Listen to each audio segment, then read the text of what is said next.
ॲथरच्या दमदार स्कूटर्स आता कुडाळमध्ये. ॲथर 450 आणि ॲथर रिस्टा. आजच भेट द्या Ather showroom, Mumbai Goa highway, Kudal. Hotel spice कोकणच्या समोर. संपर्क 9730 10 64 77. डोंबिवली रेल्वे स्टेशन परिसरात मराठी तरुणी एकता सावंत हिच्या स्टॉलवर केडीएमसीनं केलेल्या कारवाईनंतर आता हे प्रकरण थेट राज ठाकरेंच्या दरबारी पोहोचलं आहे.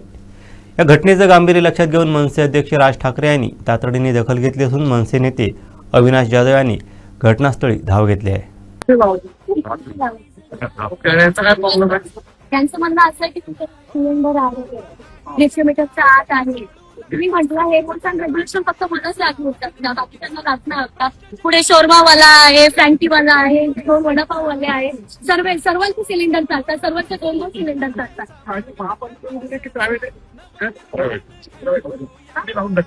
मी बोलते दादा, मी एवढं 2 वर्षापासून स्ट्रगल केलंय.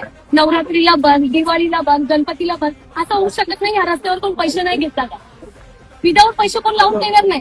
जागेवाले स्वतःला शाणी समजणार आहे, भैया लोक स्वतःला शाणी समजणार. पाठी माझा एकटीचा धंदा पण करणार ना दादा, पाठी राहून काढणार, हसणार माझ्यावर. माहितीये का तुम्हाला? हा हे बघा, हे कुठं विकणार आहे? हा हे इथं बघा, इथं बघा, इथे 2 नंबरचे धंदे करणारे लोक बसतात. इथे सगळे पेवडे लोक बसतात. याच्यात येऊन धंदा केलाय दादा. 300 रुपये घेतात माझ्याकडून रोज. केला नाही घेतात दादा, बरोबर येऊ. हा ती म्हटलं माझी ऐपत नाही तेवढी द्यायची तरी घेतात. सर्वांनी जातात, पोलिसांचे जातात, केडीएमसीचे जातात, सर्वांचे जातात आणि सर्व येऊन मला विचारतात रात्रीची तुला परमिशन भेटली आहे का इथे? काम तुझी गाडी इथे लावून टाकली. तर माझं म्हणणं काय, ह्या लोकांना, हे भैया लोकांना, अपंग म्हणून यांना टपरी भेटतं ना, मला इथे टपरी टाकून द्या दादा. टपरीच टाकतो ना सर. आणि त्याच्यावर राज ठाकरे साहेबांचा फोटो द्या मला लावून. मला राजसाहेबांनीच पाठवलं तुला भेटायला. मी त्यांना जर मनात वोट करते ना सर, तर मला त्यांचा एक फोटो पाहिजे आणि मला इथे कोणच हलवू नाही शकत. मला साहेबांनीच पाठवलं, त्याचं काय प्रॉब्लेम झाला बघून घ्या म्हणून साहेबांनी मला सकाळी पाठवलं. गाडी टाकली मी मी ह्याच्यात एक पॉईंट आउट करू शकते दादा. आणि परवा जाऊन वॉर्ड ऑफिसरला भेटलेलो. ते बोलले की रोज जेसीपी घेऊन फिरेल मी, रोज सर्वांच्या धंदे बंद करायला. हा तर ऐका ना, इलेक्शनचं टाइम संपला, मी जेसीपी घेऊन फिरतो. आता माझ्याकडे व्हिडिओ एक प्रूफ आहे. काल आली व्हिडिओ काढून गेली, आज आली व्हिडिओ काढून, सर्वांचे धंदे चालू. आणि मी तुम्हाला लिहून देते, माझ्याकडून लिहून घ्या, गॅरंटी सांगते.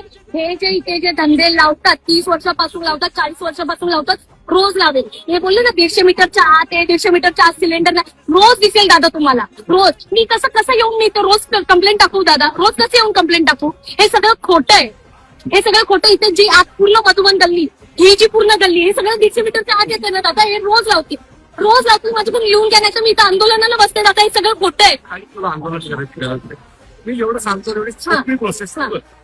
तुझी एक टपरी बनव, टपरी लाव, उद्यापासून रोज धंदा करायचा, काही अडचण नाही. राहू द्या आहेच. खूप जास्त गरज लागली तर मी स्वतः येईन तुझ्यासाठी. थोडं सत्ता दादा, थोडं सत्ता, थोडं 1 मिनिट सत्ता. हे बघा, त्या लोकांनी टपरी कशी टाकली, अशी आडवी टपरी टाकली, ह्याला चिपको. हे एवढं जर आपण तोडलं आणि ही टपरी जर आत बसवली, हा मग मी इथं बसवते. याच्यावरती लाव, त्याच्यावरती लाव आणि एक माणूस इथं द्यायला ठेव. ठीक आहे.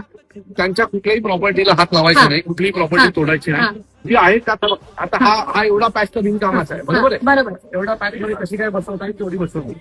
ठीक आहे. बाकी आयुक्तांची साहेब बोलतो. ठीक आहे, चालेल जाऊ. चालेल. रडायचं नाही, रडून व्हिडिओ करायचे नाहीत.